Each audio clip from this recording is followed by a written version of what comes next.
A very good morning to you all. Welcome to Sunrise Daily. I'm Chamberlain. So it is a beautiful Tuesday morning from here in Lagos. I'm Kayode Okikiolu. I hope you had a good night rest. I'm Ayo Makinde. Welcome to the show. Thank you. I was going to say that good morning needed some oxygen. Not the type they need in those health centers anyway. Oxygen. You know, the only thing that reminds me of is the people who spend their nights in hospitals. And right now, of course, we all know that we are still dealing with the outbreak of coronavirus. Many people need to remember it's the first in 100 years. So maybe we thought that we all had it wrapped up. So it wasn't ever going to happen again. But there it is. And already people are, various sources are telling us we don't know if the next outbreak is going to last up to 100 years.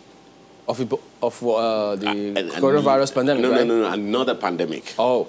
Whichever pandemic is going to, we don't know. But there is one that is already, kind of building up. We thought we were over it, which is the Ebola outbreak. Yeah. There is that.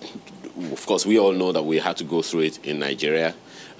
Here in Nigeria, we lost 8 people, including Dr. Adadevo, who, among other health workers, pretty much stood between Nigeria and that, Ebola disease. And, of course, so many people still sing her praises to high heavens. In the whole of Africa between 2013 and 2016, according to reports available, Africa lost about 11,000 people. Unfortunately, it would seem like the whole thing is building up again. Right now, we know that there are reports of Ebola outbreak in Guinea and Congo. The federal government is already warning. Yeah. If you have any business anywhere there is an outbreak of Ebola, don't go. Although they say just about 3 people have died, but then it's an extremely virulent virus. It does not wait. Like, it's not as, should I say, gentle as the coronavirus? I think that's a fair term to use, but I mean, clearly all of them are deadly. Yeah, I'm glad the federal government is at least paying attention to Ebola because, it's been COVID. I mean, the order you see on your screen, we got vaccines for COVID in how many months? Less than a year or thereabouts. By the way, there's a vaccine for Ebola, or as you would expect, it's not as publicized as the vaccine for COVID-19. Yeah, this is more deadly. Yeah, maybe because, Ebola has largely been an African thing. Well, I don't want to toe that line this morning, but I would like us to also pay attention to Ebola as much as we have done to the COVID-19 disease, because clearly Ebola has been with us. It's not something that started last year. It's been with us for years, and it keeps making a comeback time and again. There is a vaccine, maybe not as popular as COVID-19 vaccine. So it's preventable, but then it's important to take advice, as the federal government has put it out. Yeah, and the thing about this, guys, is the case, I think the case in Guinea, the person actually had COVID and Ebola. Ooh. So that's really how scary it can actually be, because if it has happened there, it shows that it can happen elsewhere. I mean, this, I think it was on the 7th of February where they declared they've had fresh outbreak of Ebola. I think about 3 people had died at the time. And so they thought, look, people need to be careful. Yes, the PTF has said they're activating the port health services, they're keeping a lot of things on the alert, but remember what they said, look, if you don't have any urgent need to travel to those countries, and that's why you need to just look at where those countries are, how quick it could spread from Guinea, Congo as well, to Nigeria, even by road. So I think Sierra Leone, we were talking about how they needed to be, in fact, West African countries should be on alert. Yes. Some are talking about on standby to shut their borders because of how this spreads. If as little as sweat of someone who's got it touches you, goodness me, that could be fatal. And the fatality rate is way more than... Way more. Yeah. You have up to 50%. And with COVID, we've seen, less than 10% in some areas. But with Ebola, it is like 1 out of 2. Well, the warning of the federal government is advice well given. I hope it will be as well taken.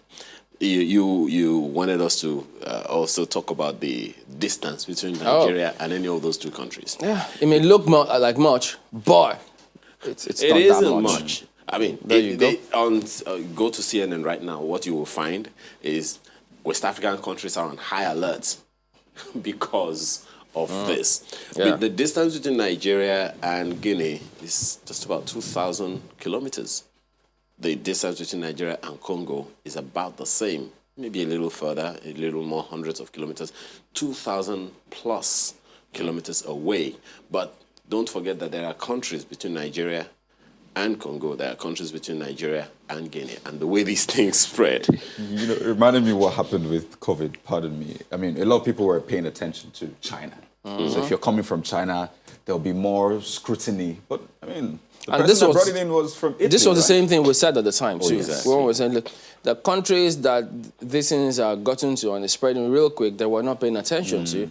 We didn't shut up, but we didn't do much at the time, and here we are. I mean, much as, you know, UK and some of the countries are talking about maybe by July, August, everything would have been back to normal, but you know the level of vaccination they've gone through at that time. So I wonder how we are going to respond to that. Let's not forget something that Kaude said now, and I think we should pay very, very serious attention to it. The fatality rate for Ebola is 50%. That means one of those things that people had been saying that could happen to us in Africa, that people could be dropping dead on the street. This could just be it. So please, be very, very cautious. Take the advice that's been given. Before you go anywhere, just be sure. Don't make assumptions. Don't take anything for granted. It is extremely virulent. And something as simple as a sweat, sitting beside someone in a plane, in a car, on a bike, could spread it to you. So please, let's be careful. Yeah, all right then. Let's take a look at what the dailies are reporting today. We'll start with The Guardian. Well, oh boy, this is not... Usually sometimes when you hear this, you ask yourself, what could be the implication? Trade restrictions, climate change threaten Nigeria's food supply. We already know the challenge of security with food supply. We already know. Remember, I think there was an is it ministerial or the interministerial committee that was set up some time ago to see what were the causes of this is it food inflation, how come prices were skyrocketing.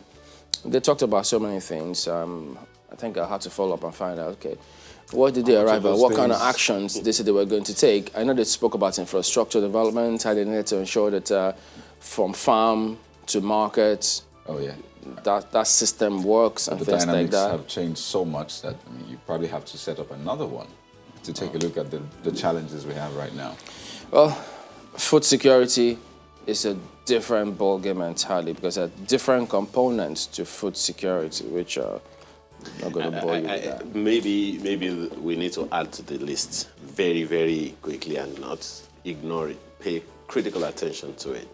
Insecurity is also a major issue because people can't go to the farms. You remember several cases where, I think it was in Plateau State, or I'm not very sure what state now, the women would come out and say, we can't go to the markets, we can't go to the farms because of insecurity. So, I don't know, maybe when you check on the inside pages, maybe you have those details in there as well. Yeah, it's and then look at the writer. NIMET's forecasts for grounds food insecurity. So, there you go. It's a different dynamic actually. So I guess it's a huge subject matter. I mean, I think everyone knows that, most people. Look at what you find beneath that one. Nigeria won't purchase vaccines from private organizations, says FG. First AstraZeneca vaccine to arrive this week. Nigeria still moderate Ebola risk country. So, a couple of questions stick out for me. So, Nigeria, as in the federal government, will not purchase from private well, it's got to be the federal government. GTG. Okay, because, you know that there are states already saying, well, this is how we're going about it. Yes, Nigeria belongs to the COVAX Lagos, facility. for instance. Yeah, so how is that things. going to work? Because the NPHCDA is meant to be primarily responsible for vaccination. So I don't know. Maybe this is just part of what he said. Yeah, because here you see that I think the government, they're reporting that they hinged that decision based on what they said was this large-scale fraud and counterfeit vaccines in different parts. And then they said, look, the country, Nigeria, will not allow any vaccine in the country unless, of course, approved by NAFDAC. Oh. And you want to assume that, whichever state, wait a minute, you had individuals who had brought in, remember that back and forth about acquiring vaccines for Nigerians? I think there was a clarification saying, well, it was a donation to the collective efforts to try and purchase the vaccine. Yeah, but the process is that the vaccine will come into the country. NAFDAC will always have a role to play. Absolutely. Absolutely. Because that's always the key. I still think that there are a couple of things that need to be fine-tuned in this process of getting vaccines, but not to forget the elephant in the room, the health system. Back home here. Oh, yeah. Because it is huge. So I guess we'll see what transpires with that one. That's The Guardian today. Well, the Daily Trust leads with a shocker this morning. Borno attack, hundreds trapped as Boko Haram hoists flag in Marte. That's it. Military must act fast to avoid indoctrination. It's coming from experts. But the governor says, I'm confident troops will reclaim Marte. Yeah. 5 IDPs slaughtered in Damboa. I mean, these were headlines we used to see some years back. And, the government has time and again said that, well, Nigeria has technically defeated Boko Haram. You've heard experts say, well, this is the modus operandi of terrorists. They want publicity, but people are dying. Hundreds are trapped. So whether or not Boko Haram has been technically defeated, whether or not this is about publicity for the terrorists, there is a present and real challenge in front of us. It's on page 4 of the Daily Trust this morning, just something to chew on. Now you see, freed Niger passengers saying, we saw hell in captivity. It's on page 26. Now you can tell, see some of the pictures. If they can say that they saw hell within those few days, what's Leah Sharibu going through right now? What are those other Chibok girls going through right now? And just to put that in context, you see 2,498 days since Chibok schoolgirls were abducted. So, a lot of downers really, but this is reality. This is what's happening. And you see that fake COVID-19 vaccines in circulation, FG. Ooh. So keep your eyes open, peeled. How would you even know? You don't even know what the real one looks like. How would you know what a fake looks like? So how about you go to the right authorities to get Wait, are they trying to get it independent in terms of individuals walking into any healthcare facility and getting it? Some people are right now some people are so petrified about this whole coronavirus thing, so they want to do everything they can. I mean, people spend up to 50,000 naira to take tests. What do you think it'll cause them to say they want to take these vaccines? Yeah, and don't forget there are different kinds of vaccines. Russia has its vaccine, China has its vaccine, Israel, the US, and and other companies. So, if you don't get the usual ones, the Pfizer, BioNTech, or AstraZeneca, you can always get the other ones. You shouldn't get the other ones, but you get the point. So you can always find these ones in circulation because it's not something an individual can walk into any shop and go get, is it? There's a black market. There are different routes to the market these days. What? But anyway, that's coming from the FG saying fake COVID-19 vaccines. This is why FG should do something. Absolutely. Absolutely. This is why the federal government should keep our eyes peeled. And that's why, we keep talking about messaging. If people don't, for instance, it's difficult now. You don't even know what the real one looks like. How would you be able to tell if it's a fake? Goodness, I imagine it'll probably be placebo. Maybe just saltwater solution. But it could be worse than that, which is don't forget that we're trying to make. Yes, this case that what we're talking about here was reported in the UK, and an elderly woman they brought it to her home, given fake COVID-19 vaccine in the UK. My guys, don't scare people now. Okay, you know what? Daily Trust has so much more for you this morning. Calm down. No, Take if it easy. it's from the national primary healthcare, people, most certainly it will be authentic. Yeah. That's the route through which any Nigerian is supposed to get vaccinated. Let that be clear. So if you go get it from elsewhere, it's a very, very high risk. I mean, let's. Well, we know that if just- anyone has to bring in the vaccines, there are people who are bringing them in. So government knows those people who are bringing them in. So And if any NAFDAC has to facility, approve. any facility whatsoever is designated as giving people vaccines, then they should have been cleared by government. But don't forget, I mean, during that testing, rush, there are people doing tests outside of the NCDC. They had rapid test kits, and you wonder, where did you get these things from? So Yeah, it has but happened before. I think it would be crazy for any individual to just go get vaccines just like that without proper certification because, look, I think it'll be crazy. yeah, But I mean, let's underline that word, crazy, to go do that. But that's impossible. people should be careful. I mean, you don't want to just go absolutely. That's take the any counsel. jab from anywhere. It's your health, your life we're talking about here. Absolutely. So. So don't desperately try to save it and desperately kill it. Nigerian News Direct has this one, and it's interesting. It's something you'll be interested in definitely. Fuel price, electricity tariff. There is no money for subsidy. That's subscribed to Ngige. You'll find out the details on the inside page. It says governors to decide finally on Thursday. That's the story right there on the front page. And of course, you can go check that out. Of course, you know what's been happening in Imo State? Well, the front page here says how these governors wade into Imo government Okocha impasse.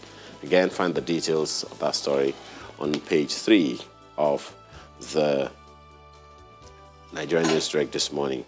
Minister pushes for deployment of sign language interpreters on TV stations. Again, on page 3 of the paper this morning. That's the Nigerian News Direct today. Pushes, okay. I think we have, subtitles sometimes. So you have, subtitles. So if you can't hear, you could see the subtitles. So I think this can also help, especially providing information to people who cannot, who cannot access information the way that other people can. So I think it's part of the United Nations SDG goal, leave no one behind, inclusiveness. I think that's what this is about, inclusiveness. But then, if you're watching on YouTube, you will see the subtitles right now. yes, that's for those who can who can identify and understand the words. But for those who cannot, that's what the sign language is in English, I believe. I don't know. Or have you seen the language written down before? Well, the interpretation, as it were, is some. But you know what? I don't want to jump into this, but it's only fair to have this. What's on your mind, Chibuli? The next paper, Vanguard. I look at what they lead with, as a matter of fact. Governors have final say on petrol price hike, FG. As governors meet on this, I'll go again. As governors meet on issue Thursday, we're done with labor, says Ngige. Ah, boy. So there you go. That means, look, labor, leave us out of this. Isn't there a meeting after the Easter celebration? Says, we're done with labor, says Ngige. Because, you thought that they were going to come back after perhaps they have had several consultations, but maybe you need to go and see what context is this one. If it says we're done with labor, well, we're trying to understand. It means that nothing is wrapped up yet. Oh. Still a long way to go. They've not compromised yet.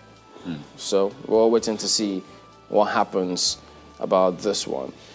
Foreign exchange rates can't equal parallel markets, finance minister. So it means that market is there to stay.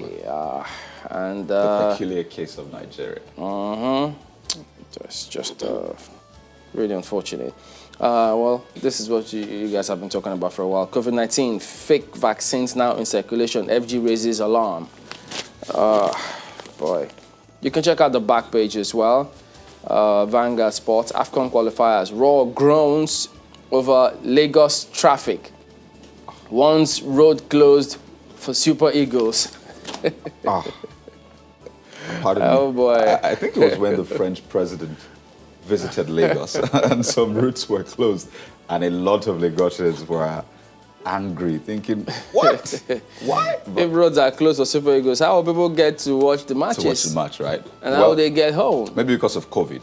You don't have to, attend physically. Wow. But I mean, this is When something... would that be anyway? Anyway, who knows? Soon enough. Because, if it were sometime in April, May... We have eased the lockdown. Yeah, lots of countries are doing something. But I wonder if we can equate ourselves with those because they've taken certain measures. They've been on lockdown for a long time. Vaccination has gotten to a certain population and... At least we're still expecting ours, and there are fake vaccines in circulation. So, hey. Hopefully not too much of them. Yeah. Well, Nigerian Tribune leads with something on security. Fulani nomad fighting ethnic war. Kumi. So this is another angle to this, you might say.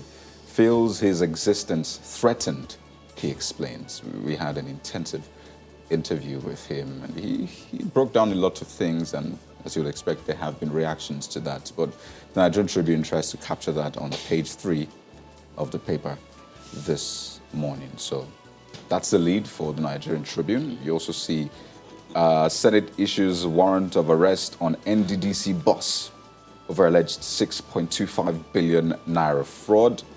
So, the National Assembly is not quite done with the NDDC, it appears. It's actually a lot for you, a buffet for you on the Nigerian Tribune this morning. Oh, look at that. Take a look at the Blueprint newspaper, and it talks about the same Niger passengers who deals with bandits. We slept side by side cows, drank contaminated water. The story is on page 6. Say bandits kept pointing guns at our heads. 10 persons share a bottle of water. Boko Haram slaughters 5 IDPs in Borno, scores missing. FG will restore peace and sanity in 2 months. Okay. I guess we'll wait and see. Right under the nameplate, Uzodinma Okorocha, suspect slumps in court. 14 ex-governors loyalists get 70 million naira bail. Southeast governors and stakeholders weighed in. Groups protest, seek Buhari APC's intervention. The details you'll find on the inside pages. That took 6.25 billion naira palliative. Senate issues arrest warrant on NDDC bosses also right there. And this one, COVID-19, we won't take chances despite global drop. Subscribe to the PTF. The story is on page 5 of the paper this morning. And take a look at leadership.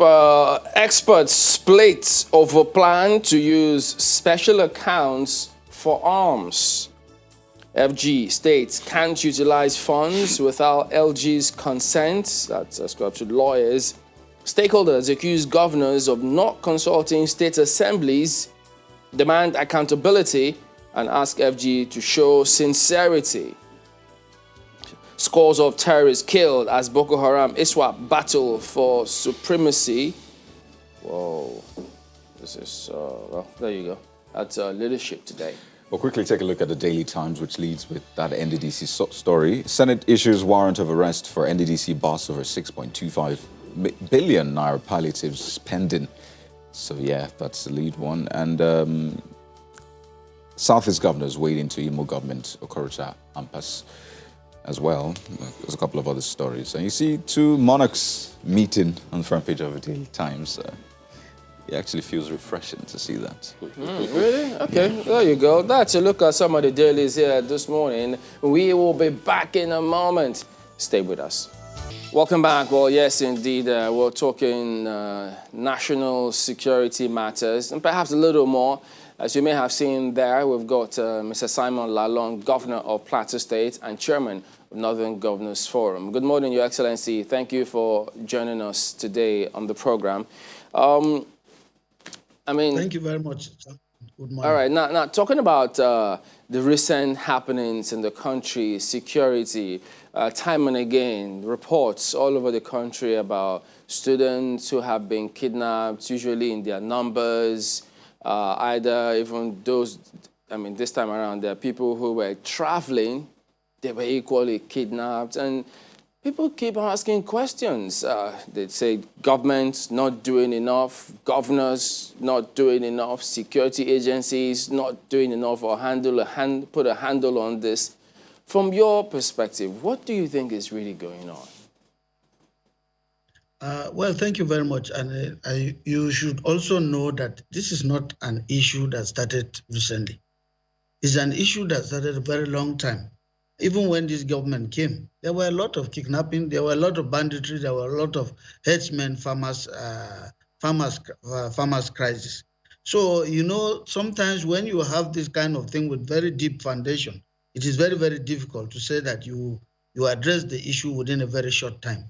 So within this period, there has been a lot of attempts to address some of these issues. So, but we keep on having some of them because we also are aware that even our security forces have their own challenges here and there. You recall that at one time we had to sit down, even at the last neck. That was what the governors came out to say, that we need to not only empower the security outfits, but also ensure that they have quality and also good equipment to handle security. That was why we now move to even alternatives like introducing the community policing and other aspects of security so that it can enhance and also enforce the security apparatus to handle some of these issues. Two, the fact that criminality is also getting highly technical. It is getting highly technical. So, and also very, very sophisticated. The other time we had discussions, we were also talking about how to make ourselves in our various states sophisticated in terms of equipment that can also meet up with the modern challenges of insecurity, especially in respect to criminality and kidnapping. But at times, the governors had to also complain that when you even get the equipment, it's very, very difficult to get the permission for end users, the end users' permission to use those equipments. So all of these are some of these issues that, for now, is being addressed because the last meeting that we had were also very, very far-reaching at the National Economic Council.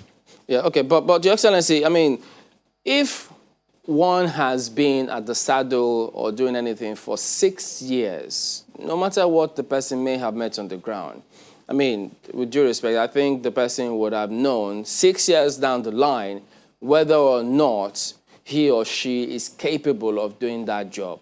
So 6 years down the line, is it still tenable for anyone to say, well, we met certain things on the ground? Because I remember when the president came in, there were several meetings, he visited neighboring countries, hundreds of millions were approved, MNJTF was activated, different methods, different strategies have been activated. So if that still cannot be solved now, one wonders when it will be.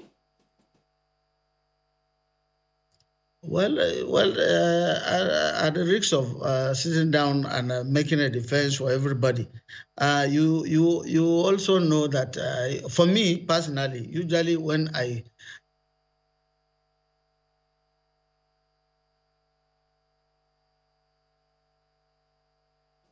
Yeah, don't worry, we'll sort that out and then just get it back on. So, yeah, we're just trying to get that perspective in because, I mean, you're not talking about someone who doesn't know anything about national security in terms of the president. He's a general. We know capabilities of a general at any point in time in any army in any part of the world. So you expect certain skill set to have coming. But I think he was trying to make a point. Well, not just going to speak for everybody, but everybody looks at government. Oh, yeah. But at the federal, state level, they are the people who were elected to solve the problems. Absolutely. So if they can't solve those problems, people will only say, you haven't solved the problem.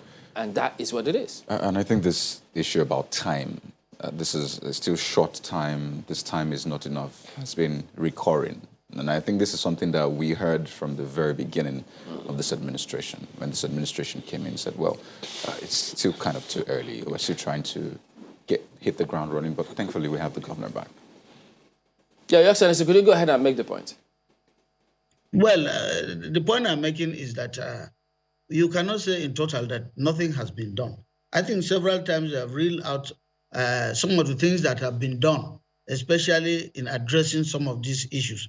Because when the government came on board, you realize that even the Boko Haram issue was very, very terrible. But today you can see that you are talking of even pockets of places. So I am not saying that perfectly we have done in this government because I call it our government. I'm a member of the ruling government, and so I will also not say that I will take excuses for what is happening. But however, in terms of administration, I can always say that to give a blanket condemnation and say nothing has been done is not true because so many things have been done and they are real out to say yes, we've done this, but if it is not enough, we'll do our best and continue to do more.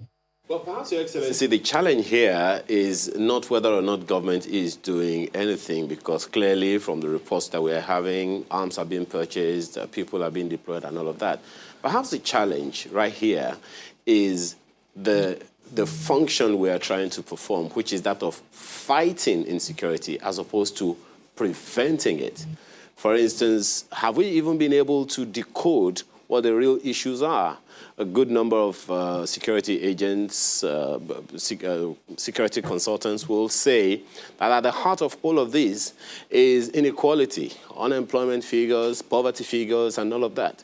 So if we continue to fight as opposed to preventing, maybe that is where the challenge is. Yes, you are absolutely right, because some of those issues were issues at the perspective of the Northern Governors Forum. I'm talking about now at the perspective of the Northern Governors Forum, which we also are making attempts to address. Because now, initially, it has when we came on board, there were these large issues about unemployment, and people were moving up and down. You can also know that the menace of Al-Majri system was what we also consider as likely potentials for insecurity in the future. So all those things, like I said, are things that you start addressing, but you cannot finish them in one day. So it may be what we're doing, but I'm sure the concept is that people will want you to do it within a very, very short time. Unfortunately, the incentives are not there available to carry out all of them at the same time within a very, very short time. Your Excellency, the challenge of not being able to contain these things within the shortest possible time perhaps is also the reason for the shape-shifting of insecurity that we have seen over the years. You would recall what the Sultan of Sokoto said very recently, that the insurgents are shifting from what they are doing, insurgency, into banditry, into kidnapping and all of that, consequently even further exacerbating the risks at our hands. For now, we are dealing with farmer-herder clashes, we're dealing with kidnapping, we're dealing with banditry, while we are still, on the one hand, looking at insurgency from Boko Haram and all of that. If we do not contain these things on time, the shape-shifting of insecurity is not going to end. You would agree with that, I want to believe. So how do we take this on to ensure that we nip this in the bud so we don't see another shape or shade of insecurity in the nearest future? Well, sometimes the political opinions and also engagements are also responsible. Now, let me just say one thing. Even when we came and we realized that what was really very prevalent was the Boko Haram issue and the issue of the herdsmen farmers. That was why the national livestock policy was introduced.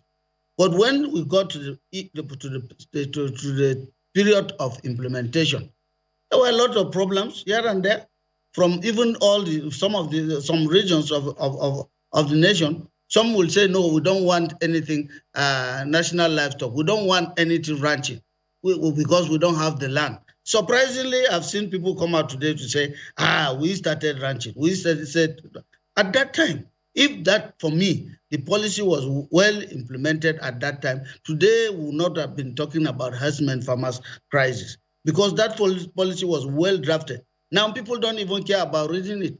By the time the word ranching was mentioned, by the time the word grazing is mentioned anywhere, people believe that no, this belongs to a particular ethnic group. So we don't even want to read what is contained in the policy to even talk about as accepting it to be implemented in our various states. Now today you can see the menace is everywhere. I was part of those who sat down to even look at the livestock policy. A lady from Kenya, she's now being appointed at the UN, drafted this policy because she engaged us in Plateau State in addressing the issue of herdsmen farmers. Today, we don't have much of it in the state, and through that policy, and with the committee under His Excellency the Vice President, we said this is what will help. And that document was produced not during President Buhari's regime. That document first came up during President Jonathan's regime, and chaired by former governor of Benue State, with all other representatives from the zones, to address the issue of farmers' herdsmen. And so the same document was transferred to a new committee under the Vice President, Professor Osinbajo. Now, even looking at it, people will say no, because it talks about cows, it talks about this, it talks about cattle colony, it talks about all other things. And it was jettisoned. Now, the policy is still there. Why don't we go back and look at it to address this issue? Because it was specifically not only about grazing, it was to assist the farmers, the herdsmen farmers conflict, and also empowering the farmers as well as empowering the herdsmen to be kept in one place in the process of implementation. But politics came in. Today, we're now going back to the same national livestock policy. If we had done that 3 or 4 years ago. So, in a political dispensation, sometimes it's not easy introducing and implementing a policy, because by the time you move one step, you are also battling with National Assembly, you are battling with another part of the country that will tell you, no, even though we understand, we will not want to accept this issue. So the complications are always there. And part of it, we introduced and said they should take out $1 million from the excess crude, the one portion that belongs to the state governments, for the purpose of buying equipment. Up to this moment, that was why we also asked the question: what has happened to the 1 billion? So where are the equipments? So on the one side, security is controlled by federal government. That's why I said, when I say blame, I also take the blame, because this is our government. I'm not one of those that would say, because there's a blame somewhere, I say, no, I don't belong to this government. I am part of this government. I also take the fall if there is a fall from this government. Mm. We'll talk about the National Livestock Transformation Program, especially because you recently met with the president and you spoke on that more. But with regards to timing, because that's something you have talked about, just to be clear, how much time is enough time, is long enough time to solve this? If you say that, this cannot be solved in a short time, and for a lot of people, they're thinking, well, between 2015 and now, that's 5-6 years. That's not short time. So just to be clear for Nigerians watching, how much time would you consider is enough time to sort this? Now, let me tell you, the National Livestock took almost 2 years, more than 2 years now. It's not an issue of time. We're ready for implementation. Pardon me, this is not about the NLTP, Your Excellency. We'll talk about the NLTP, but I recall that during the course of this conversation, when talking about, the spate of kidnapping specifically, you said that, well, this cannot be sorted in a short time. So I'm talking about the insecurity, not the NLTP. We'll talk about that. So for Nigerians watching, when do you consider, how much time is enough time, really, to end this, or at least get a handle on this? That's why I'm coming back to you. The NLTP is not all about farmers. It's about insecurity. It's about the general insecurity. When you are talking about kidnapping, kidnapping was also related to what was happening between farmers and herdsmen. So generally, it was something that was that is very, very comprehensive. For instance, if you are talking about kidnapping, within the scope of the NLTP policy, there is an issue of the introduction of the agro rangers. What is the purpose of agro rangers? Is to guide the forest. Now, if you keep them in the forest and they are also taking care of farmers and then and herdsmen, they will also be impediments to those who see kidnapping as occupation. How will they move in? It's because we are talking about forests, taking care of our forests today. That lack of taking care, lack of handling our forests, that people use the forest for these criminal activities. Now, if we are able to cover and guide our forests, why will they kidnap somebody to? The best they can do is to go and keep him in a room. For them, that one is very, very, is always very, very risky. And then the change of guards too. That's what we're also watching, the change of guards. Before now, people were now agitating and saying, no, it's because these people overstayed in office and we needed a change. We agitated for a change. We have that change. Now, all we need to do is to go back to the drawing board, get those equipments as quickly as possible, and then within this short time, see what we can do. The president is talking about a few months. Now we have the new guard. Let us also watch a little patience and see what is going, what they are doing. I know that in the last NEC meeting, I don't want to say I'm summarizing everything that was in the last NEC meeting. Everything there was summarized. And some of the issues that were all pending, these issues were started and then suspended. So most of them, we have to go back to them from where we stopped so that we can fasten the pace for general security of the nation. So, Your Excellency, back to my question. So how much time would you consider enough time, really? I'm not the president. I'm not the commander-in-chief of the Federal Republic. If you're asking me about Plateau, I will tell you. I can claim to know. I'm not the commander-in-chief of the armed forces. I'm not the chief of army staff. I'm not the national security advisor. I think that your question should go to them. I don't want to start committing myself to tell you that within this period, when I'm not totally in control. Well, interestingly, Governor Lalong, earlier on you said this is not enough time.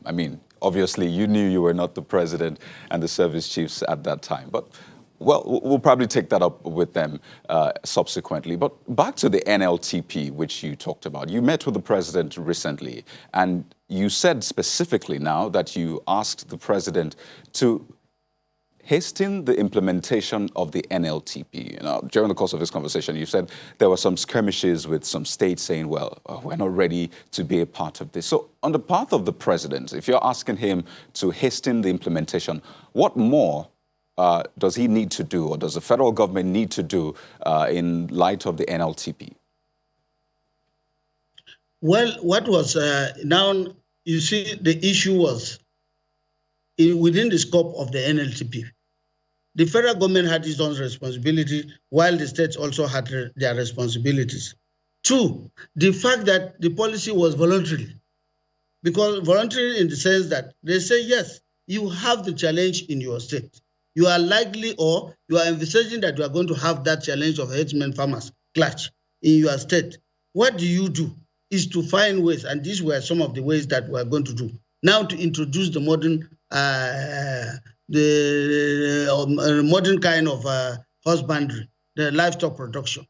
So if you want to do it, the role of the federal government was to now come in and for the state to provide a piece of land where they can do the pilot scheme. Federal government will do the subsidy.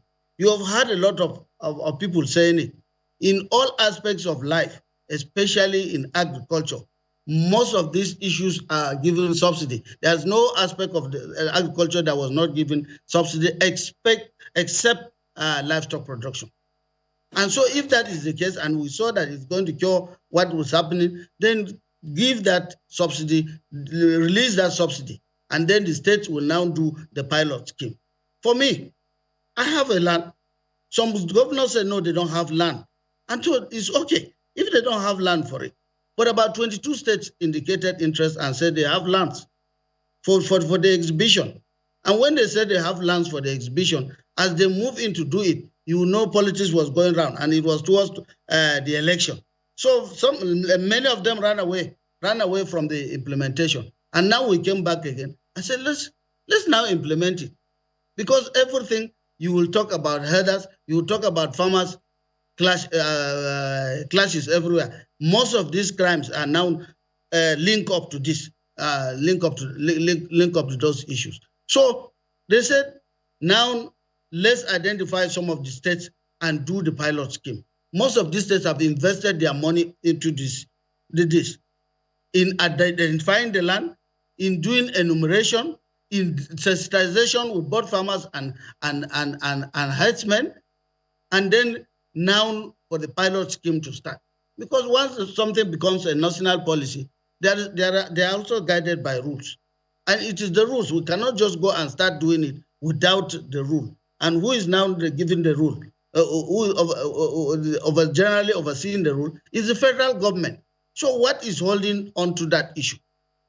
That today we are going back to it. So the best thing is to allow the states. 22 states, I'm aware. 22 states applied for it. By the time they release it, it's no longer talking about the election because you are afraid when you talk about grazing, your people will not vote for you. It is about addressing the issues. And those issues, I want people to understand this concept and then the document itself of national livestock production, whether it will serve that interest or not. If it's not going to serve the interest, but through the sensitization and those who did this document, the vice president is aware, let's release it and allow the states to start. 22 states will start. You will not find farmers again, classes again. And once that is addressed, where will you see kidnapping? Where will you see banditry? People will now know that they have something to do.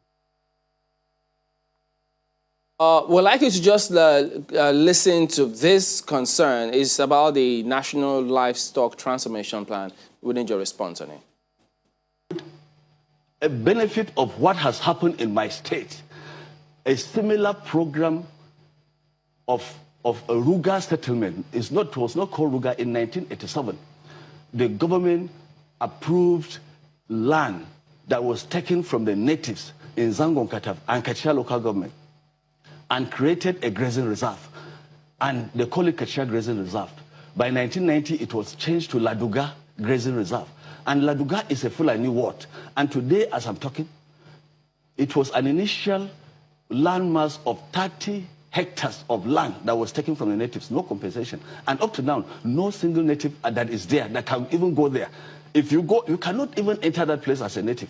And huge development is taking place. Big buildings, big hospitals. You don't even know what is going on there in Laduga. And it has been surreptitiously increased in size to 70,000 hectares. And so if we have this Laduga... 70,000 or 70? 70,000. 70,000. It means hectares. It was 30,000 as taken initially. From 30,000. From 30,000, it has been increased to 70,000. And it is still there. So there is the plan is to replicate this Laduga model all over the nation, thereby changing democracy, the political demography, the economic demography, the social demography, the cultural demography of a people all over the nation, and Fulanize every place in the nation. These are fears that you have. These are fears. These are not only fears. This is something that is happening to me. Yes. I'm giving testimony. Yes, this is something that you've seen happen. This is something that we have seen happen in Kaduna State, in southern Kaduna. This is the and fear. we, the land of our people, we cannot get there. We cannot go to farm. We cannot, this is the land that was taken over from the people. It was not compensated for, and we cannot go there to farm. We have become second-class citizens in our own state, in our own country, and somebody is saying that it is fears, only fears. This is real. The fear is real, and the replication of this model all over the country, and the intent is real. We have IDPs scattered all over this country. Now it is rainy season. Several hundreds communities are living in the rain. They have living in the scorching sunshine. They are now living in the rain. They cannot get back to their farm. They will be starving. They don't have medication.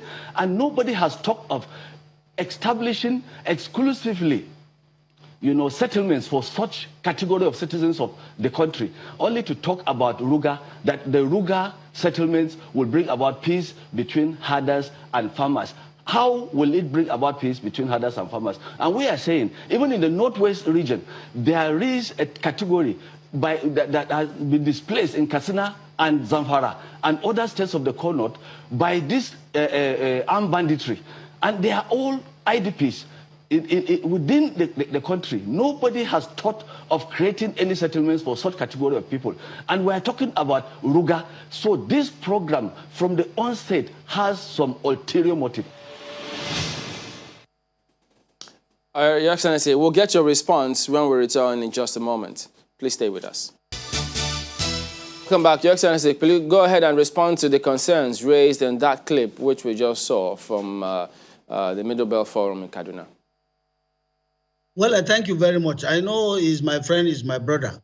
But you see, these are some of the misconceptions I earlier mentioned. Without reading a document, people draw conclusions.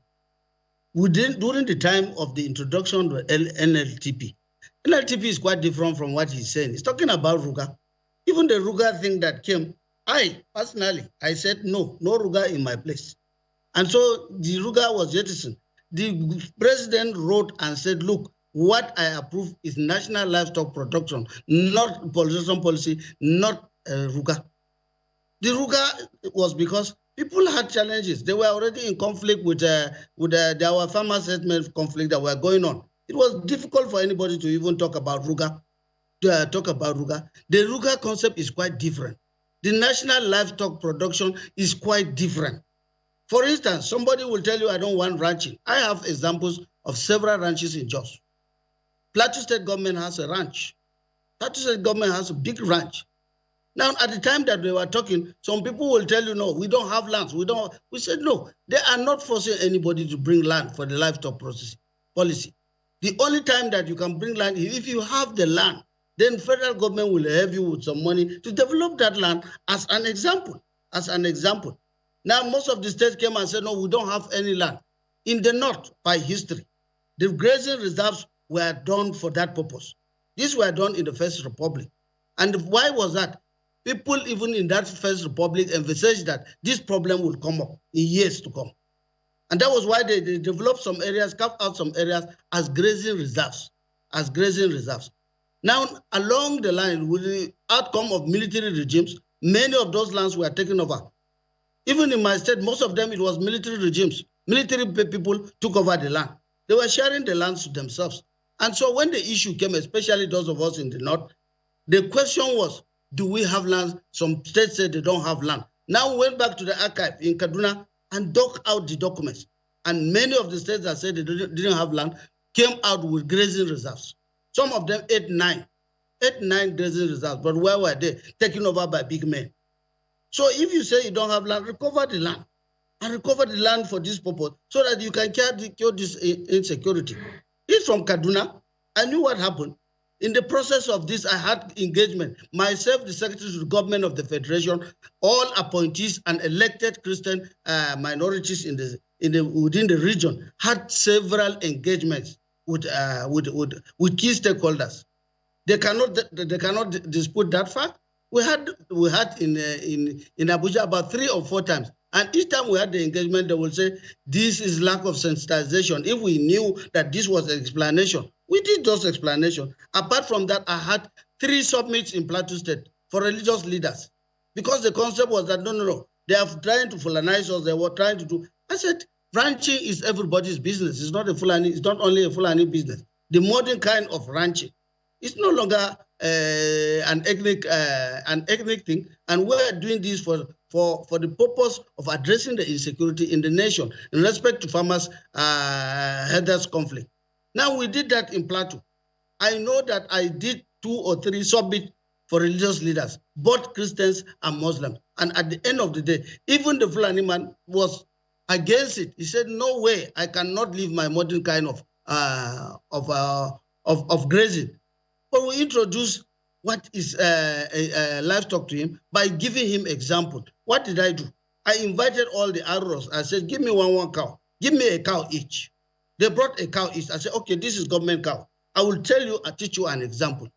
We did insemination, crossbreeding to the cows, kept it behind their backyard with fodder and everything. After 6 months, it was a different cow. And the level of milk that was coming out from it was a different thing.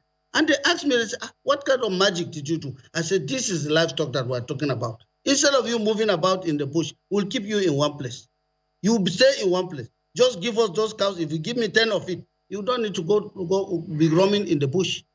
We will produce this one. You will take the milk. You don't need to go and sell. We will do the takeoff and everything." And all of them were comfortable. And that was why they now came back and said, "Look, we are going to key into the livestock scheme." They signed. The farmers signed. They signed. While you are also addressing the herders, you are also addressing the farmers. And there will be an interchange. While this one is producing cows, the other one is producing fodder. So we have a very large farm. The grazing reserve that we're talking about, in Plateau State, when I came, I said, look, in Benue State, there were eight grazing reserves. In Plateau State, there were 6 or something, about 6 grazing reserves. Of your explanation. But I'm curious, you say that the National Livestock Transformation is not the same thing as Ruga, that you oppose Ruga.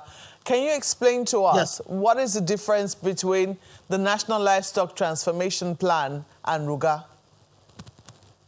Now, let me tell you, while the National Livestock Plan was going on, because there were 6 governors representing Governors Forum, I was one of them.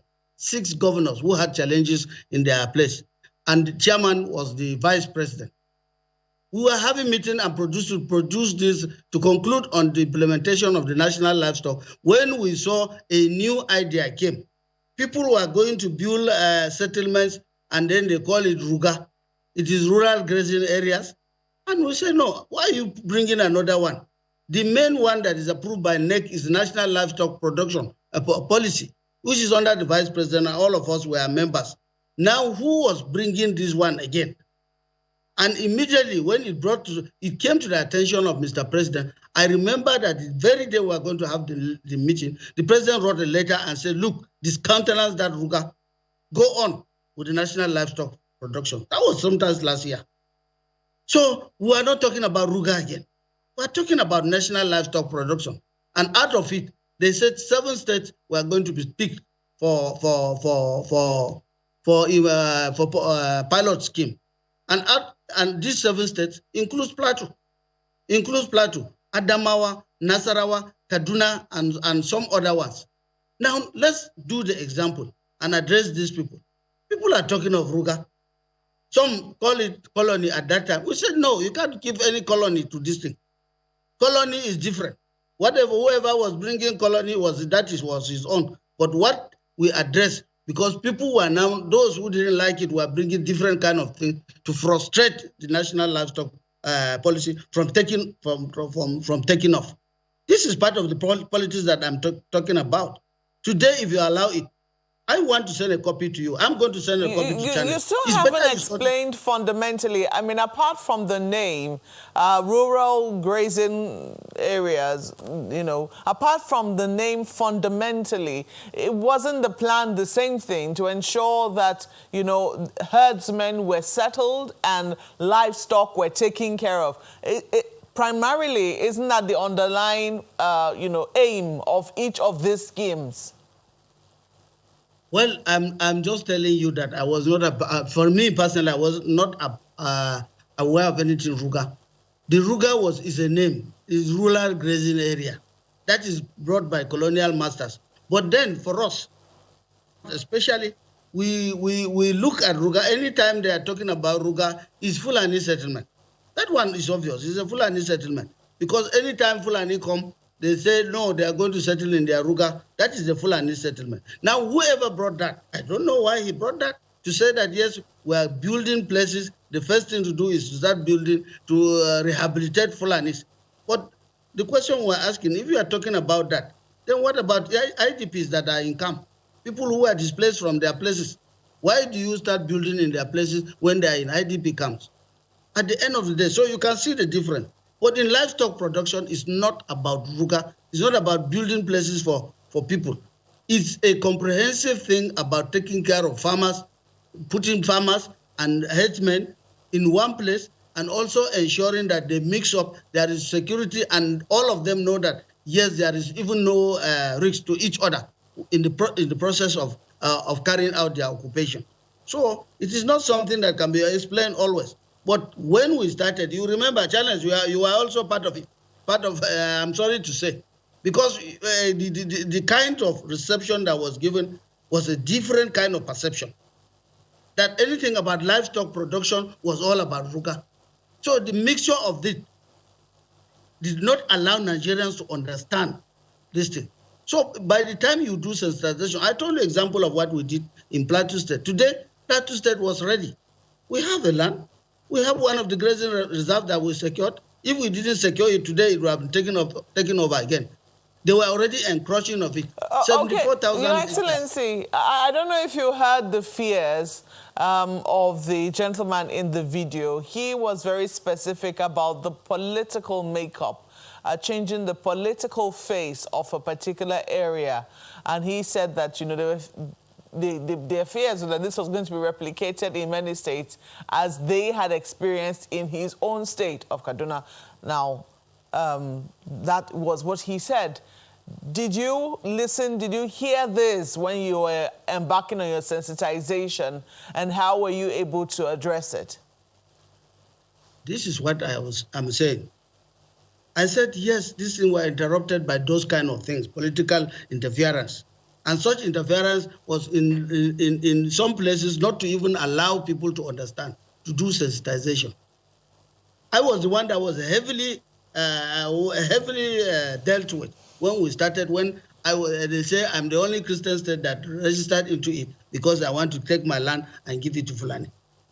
I said, which kind of land to Fulani? I have Fulanis in my state. I have two first-class Fulanis in my state, first-class chiefs. I have 2 or 3 local governments that are entitled, headed by Fulani people.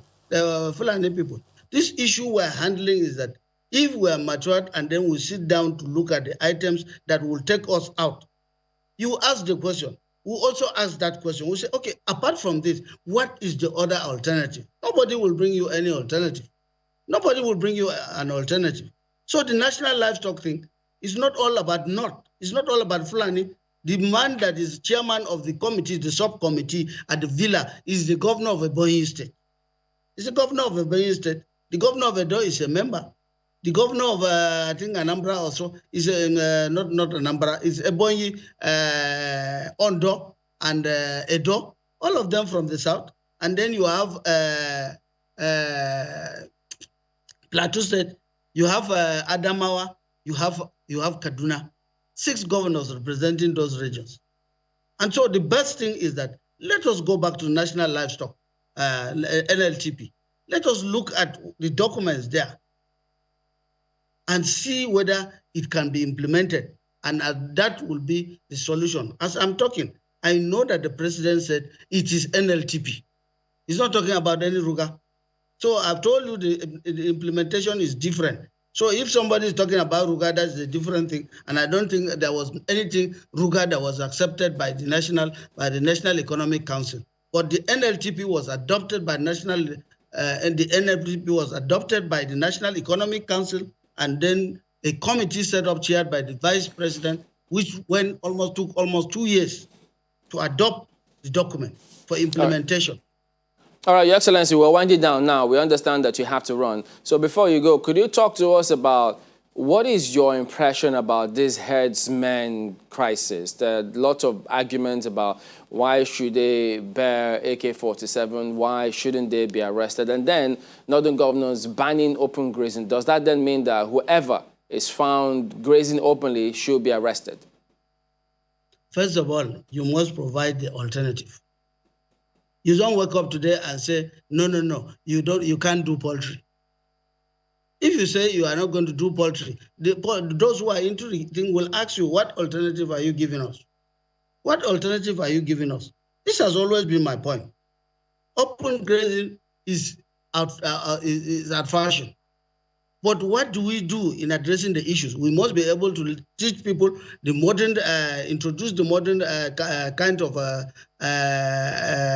animal husbandry, and also teach them and sensitize them before they understand. Otherwise, you just wake up tomorrow and say, no, you can't, you ban it. It will be difficult. To be honest with you, it would be difficult to implement because not everybody will understand with you. It will be difficult to implement. And so those are some of the concepts that you see. You need a whole period, not this short period for me to give this kind of explanation. It has been done before several times, that's just last year. But unfortunately, at the time that we were discussing this issue, it was towards the election. So when you are discussing, nobody will agree. The papers will not agree. Everybody will finish you and will say this. But today, we are now seeing the difficulty. We are now seeing the hazard of allowing people to be doing open grazing here and there. But they also want solution. By the time you explain to them, they also want to stay in one place. They will also want to keep away from carrying AK-47. I'm not justifying any AK-47 for anybody to carry AK-47. But don't forget, in the course of our deliberation on investigation, it was not only Fulanis that were carrying AK-47. Even farmers were carrying AK-47. Farmers were also carrying AK-47. Because when you talk about that, it is just proliferation of arms in respect to guiding and everybody trying to protect himself. We shouldn't allow people to continue to have self-help.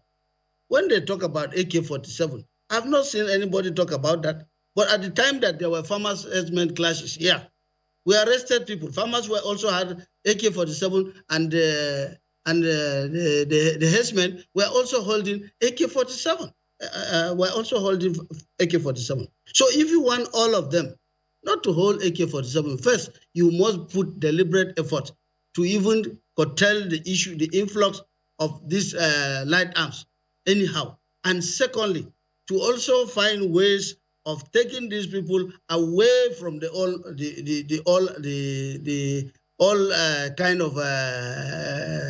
their old type of farming, and then introduce them into the modern system. That is why we're holding our meeting in Kaduna, in the north, and to address the issue. We have said, no, we can't continue with open grazing. But what is the alternative? That is the document that we're presenting, and then going back to our various states to sensitize and begin to find ways of putting people together in one place, no longer allowing them to be moving up and down.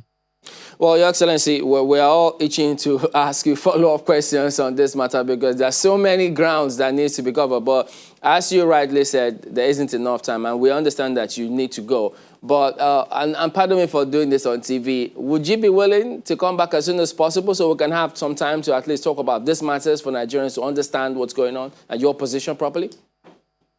I'm always very willing. I'm always very willing. If I finish from the Northern Governors Forum, let us get all the reports. You will see what I'm talking about. Then you find time. If you like, bring those who are also against. Sit down. Let's sit down and discuss this thing openly. Otherwise, politics will take us from what is good and what is going to be for the benefit of this country. Consider it done, Your Excellency. We do thank you for your time this morning. We've been speaking with His Excellency Simon Lalong, Governor of Plateau State and Chairman of Northern Governors Forum. Thank you for your time again today. Thank you very much. Thank you.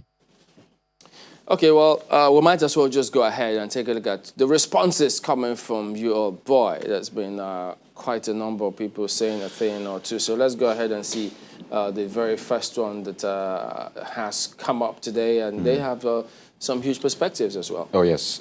Take a look at that one from Olagunju Oladile, saying the federal government should implement steps to strengthen the safety of people by commissioning an integrated security system, but then he puts in brackets state police, so you don't get it twisted, permanently stationed at each local government independent of the NPF's oversight function. This can later be absorbed by the state government. So Interesting. Well, he spoke a little about the National Livestock Transformation Plan. I say little because, man, I got questions on that one. Where it says, if 22 states has, and this is coming from conscience, if 22 states have keyed into the NLTP, why has it not commenced almost 2 years after 2019 election? Again, if the northern states agreed to it, will that not be enough to contain all the cows in Nigeria?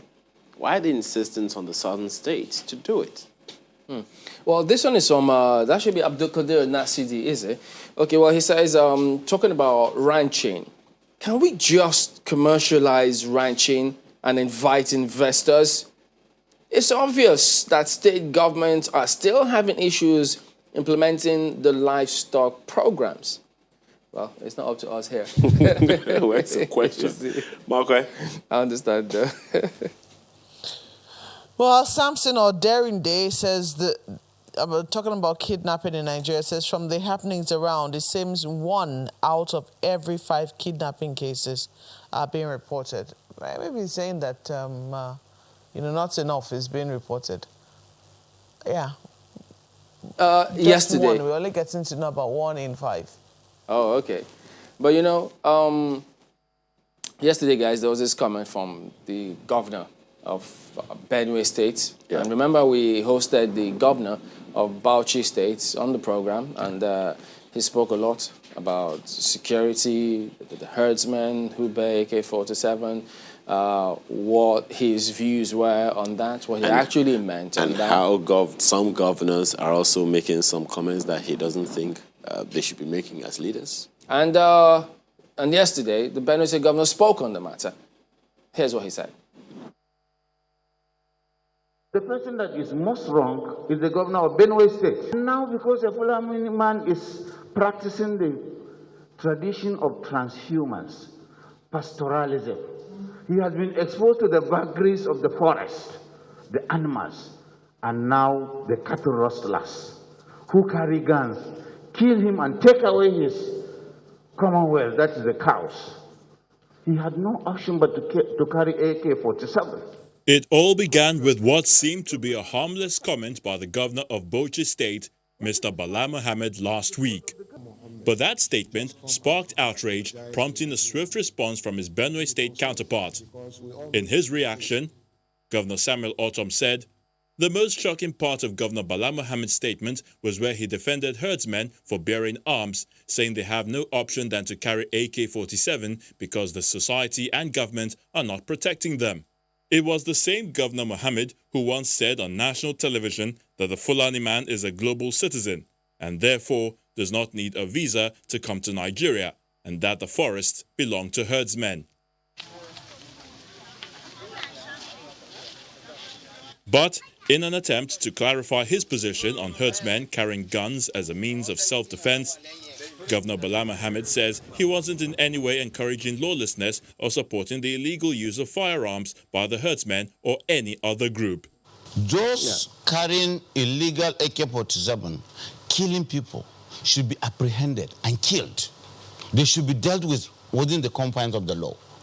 What I said about the AK-47 carriage is the issue of protection, self-help. Not to say that I have legalized or there is any law that legalizes somebody to carry arms without authority or without any form of permission. Governor Bala Mohammed should just come out and apologize to Nigerians. Apparently not satisfied with Governor Mohammed's explanation, the Benue State Governor Samuel Ortom has accused his Bauchi State counterpart of acts of terrorism and insensitivity to the feelings of his people. And if he apologizes, it will be appreciated. But to continue to argue is inflicting pains, especially on some of us that have been victims of these Fulani herdsmen. And we're thinking that he's part of the conspiracy to wipe some people away, including Benue State.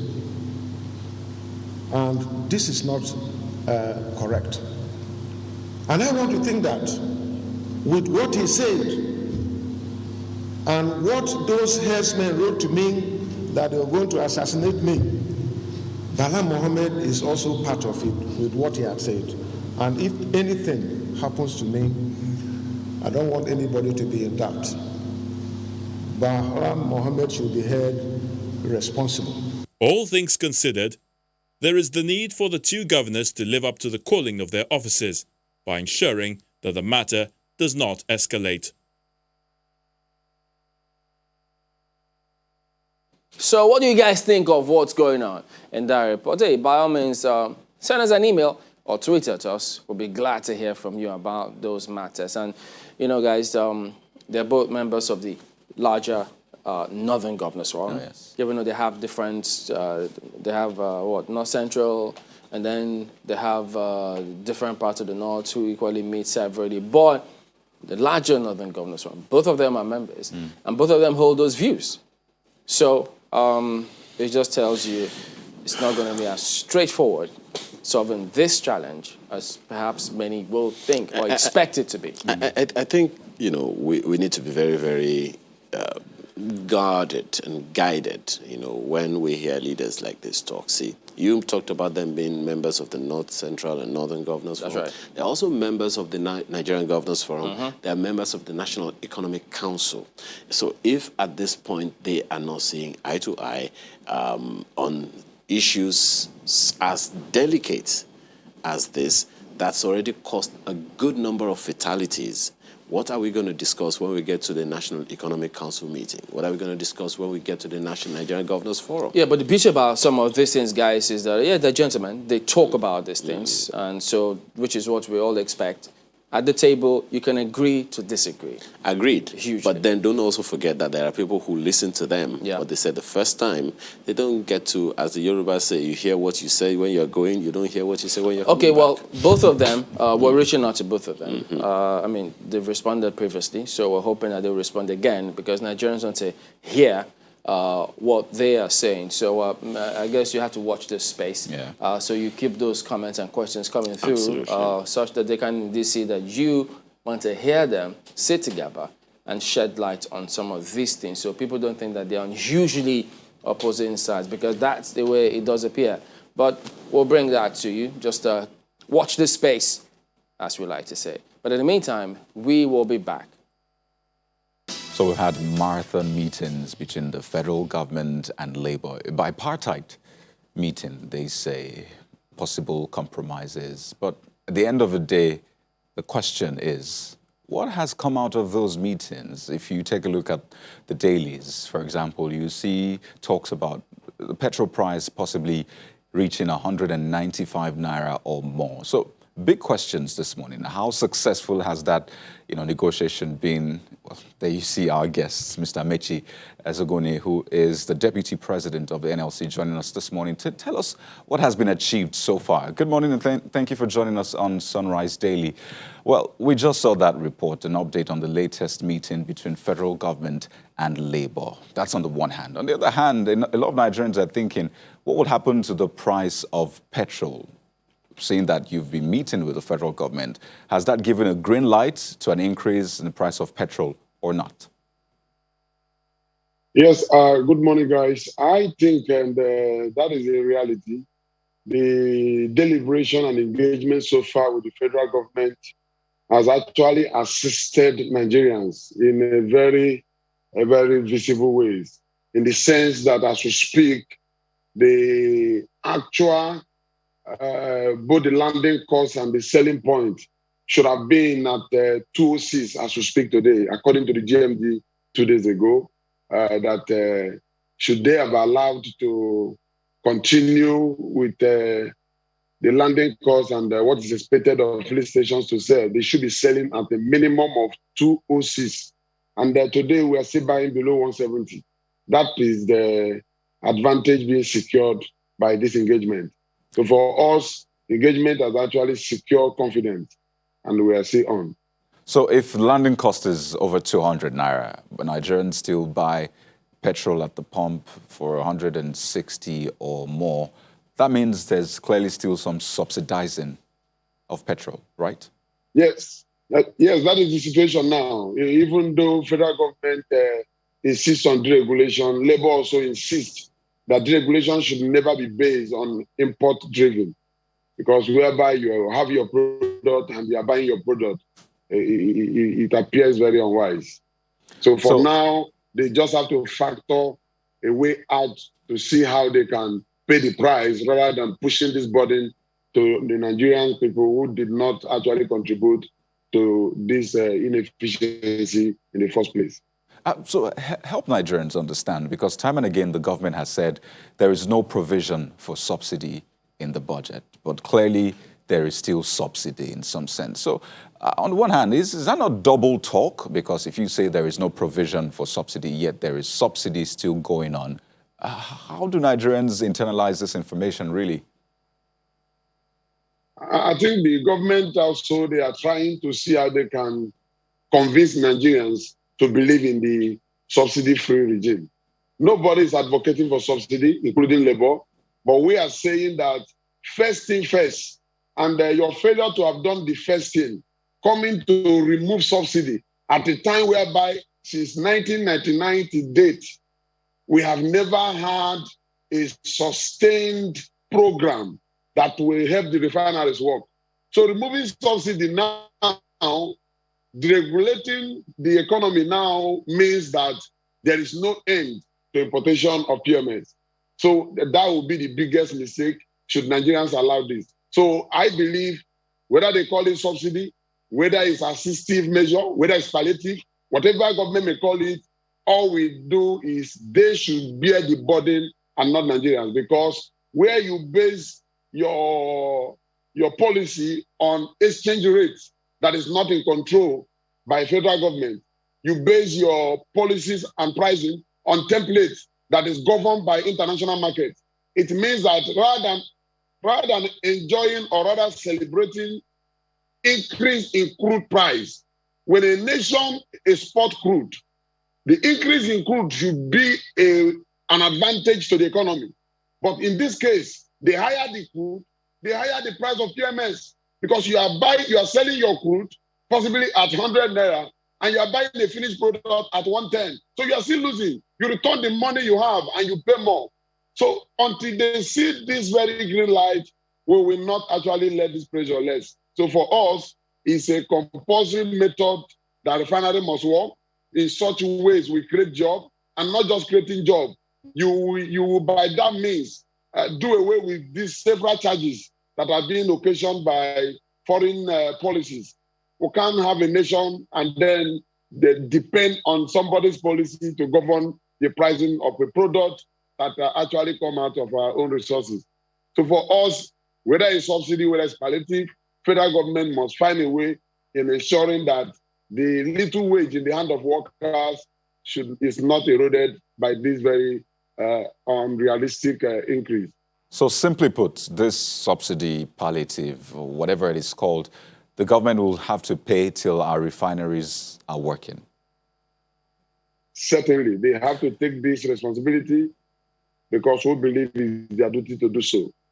The question now will be how long, really? Because, I mean, we've had different dates for these refineries working, but those deadlines have not really been met. So in terms of the talks and the deliberations at that bipartite meeting, when is the feasible time that we can have those refineries working, maybe to some extent at least?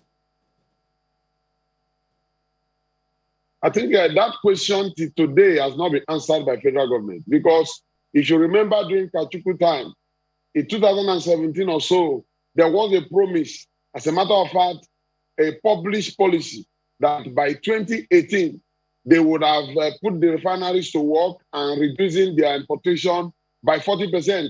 And by 2020, 60% would have been saved in that direction. But as we speak, nothing is being refined here. That proved the insincerity on the part of federal government, and that will make Nigeria have that distrust more. So there's no explanation that will convince us that by end of this year, the refinery will work. But whereby Nigerian government is put on their toes to believe that when you actually experience some of this imposition from foreign bodies who want to exploit from Nigerians, and they always give you a condition that upon them borrowing you money, you must never actually create subsidy, because they want you not to also suffer your fund in such a way that Nigerians will be the one to bear the burden, and federal government will supply that same money in servicing debt. So this is not a nation that we must continue to drive in this way. The duration to make refiners work is in the hand of government. And we believe it's only when we refuse them from continuing in this importation-driven pattern that we make them think right. Because we can't continue to run the economy this way. Everything cannot be wrong at the same time. And we believe refineries must work as we speak. There is a huge corruption method in the place of work. Where workers are supposed to work, they are not working. And we are not refining. So where are these workers? Originally, we were put in place to make refineries work. As we speak, where are these workers? What are they doing for federal government? And then the burden of wages is still being increased without productivity. Nations are not living this way. So they will put that very timeline by themselves, believing that Nigerians are saying no. This is beyond labor. No Nigeria will tolerate nor be able to bear that burden. Any attempt to increase the price of PMS in that direction will result to increment on all goods in this country. And that will be very, very uncontrollable because the reaction will be massive. Well, comrade, Labour has been at this for as long as people can remember. Do we need to go back to former Adams Oshomole's time? And it's been a long while. And Nigerians keep wondering, look, why should Nigerians even believe that Labour will perhaps this time make any headway? Because this is almost the same script. Labour raises a concern, government calls or bipartite, sometimes tripartite, and all sorts of meetings. At the end of the day, just a little adjustment of the pump price, and it's business as usual.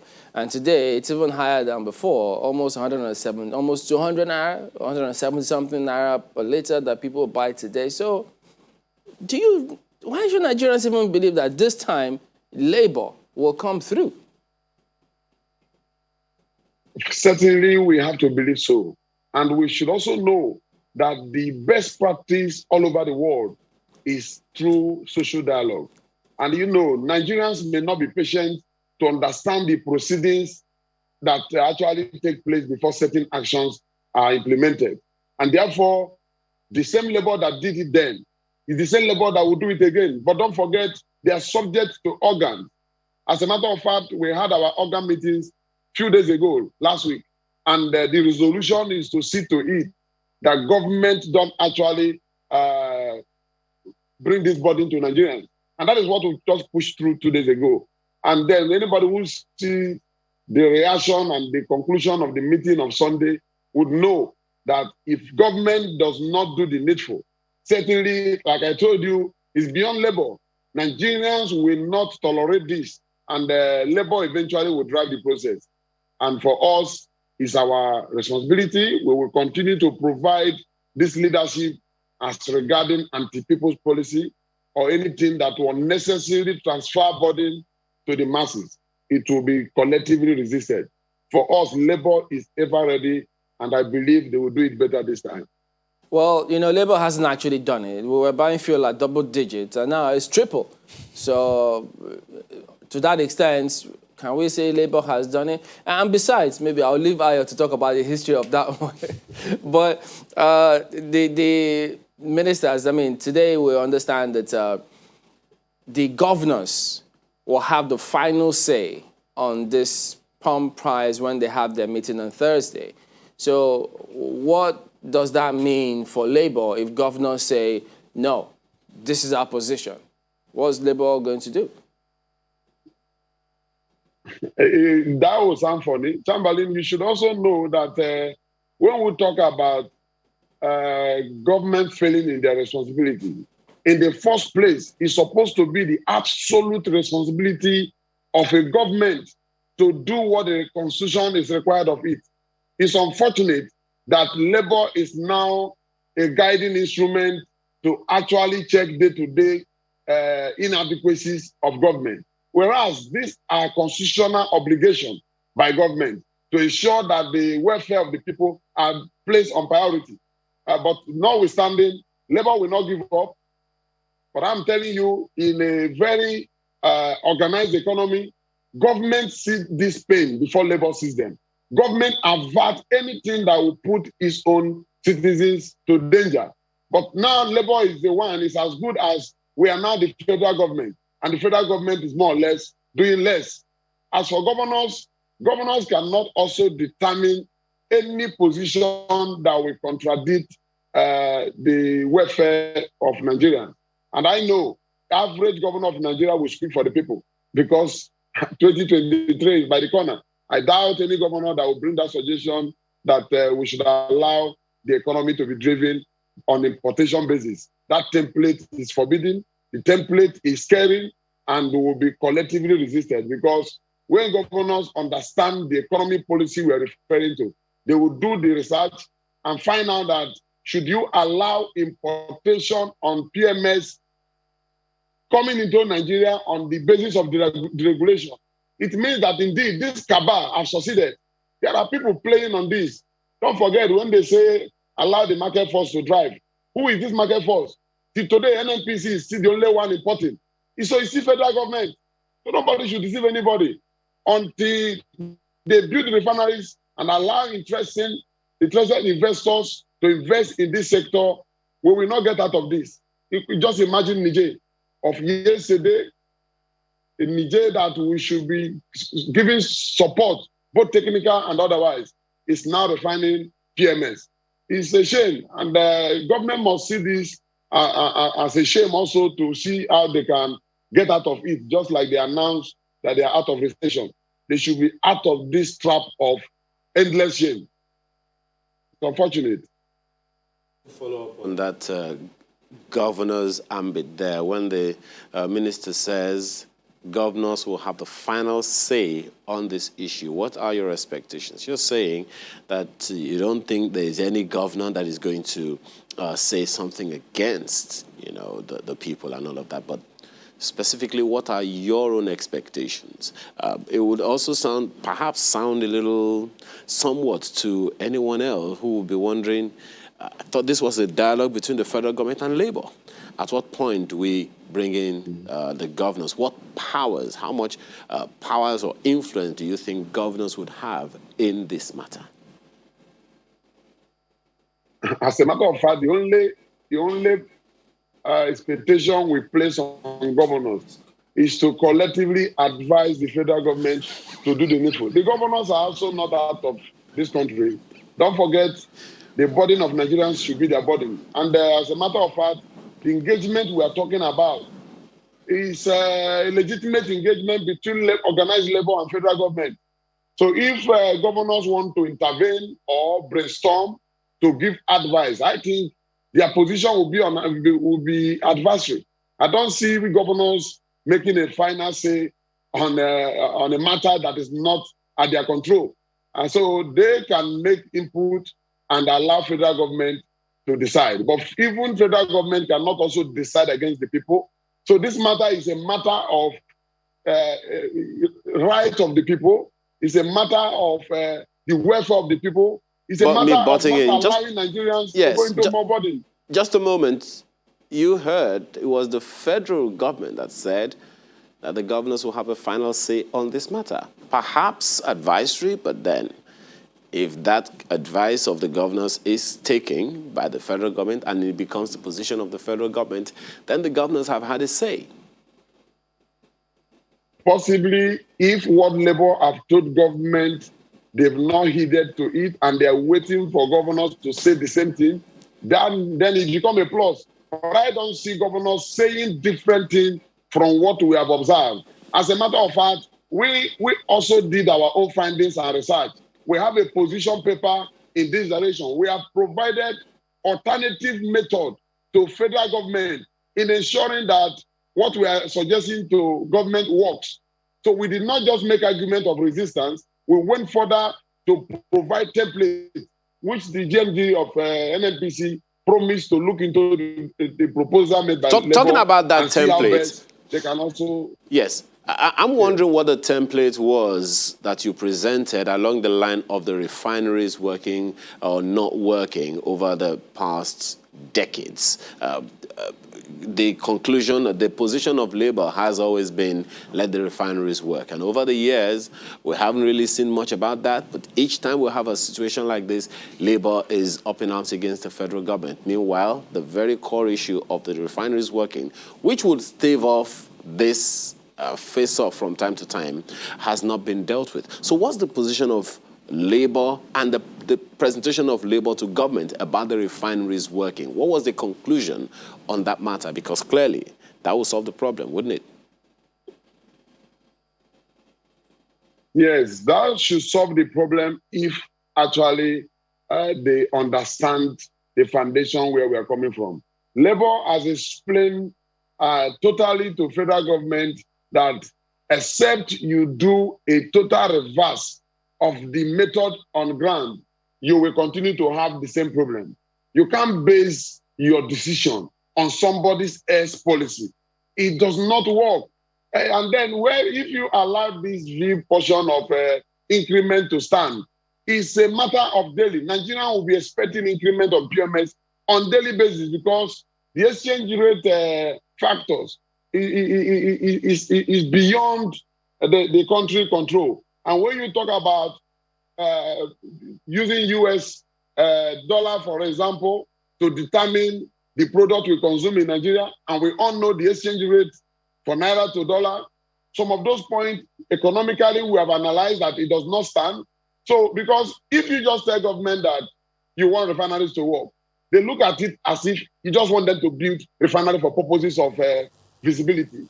But now that we've been able to identify series, and as a matter of fact, this will be published if authorized by the organ of Labour, so that Nigerians will know the alternative proposal from Labour to federal government that until you put refineries in place, these are the gains you stand to gain. For today, we are still losing them, and until these refineries work, we may not get a much profit as a nation that actually endow with these economic values, and yet we are buying it from outside the country. So just a moment, I'm wondering, would you support the federal government as they're seeking to privatize a number of properties, the refineries included? Will Labour be objecting to it, or is it something that they will give their full backing?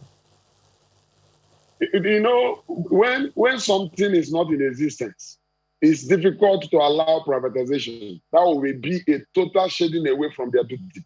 You know, we will not also allow federal government to run away from its responsibility, because until such atmosphere is created, no private investor would. Take example from the electricity. You gave somebody, the electricity was sold at 400 billion, and thereafter, after 4 years or so, the government incurred 1.5 trillion on the same product that was not their own. So this is the government you have. So they should rather be responsible and spend the money to get it well done than transferring responsibility to another person and also be funding it.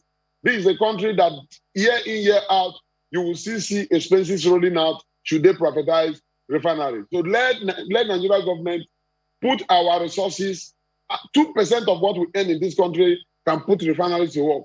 It's a matter of determination. It's a matter of giving right advice to the right people.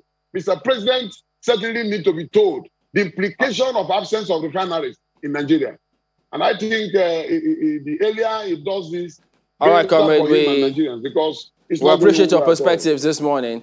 Thank you very much indeed for your thoughts today, guys. Let's quickly run through some of the messages. Oh, yes, so much. But Zungwe says, concerning tackling security challenges, we're asking what is being done to keep off the many foreigners who mask as herders to cause us this damage, or they too are part of the NLTP, he asks. Some conversation need to go on about that one. Tosin Olunuga says, about the same farmer herder crisis, let's stop playing footsie with lives here.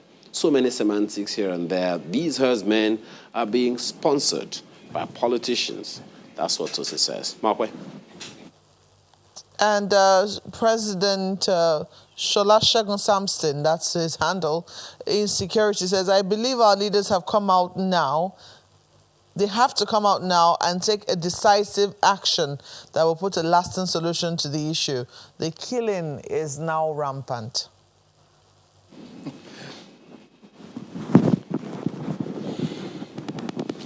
Okay, Mr. Shola Segun Samson, please let us know which of the presidents are you before they think we're calling you the president of what is not. The Twitter president.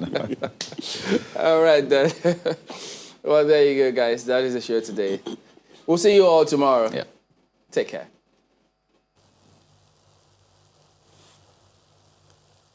Well, thank you for watching. I'm Maokwe Ogun Yusuf.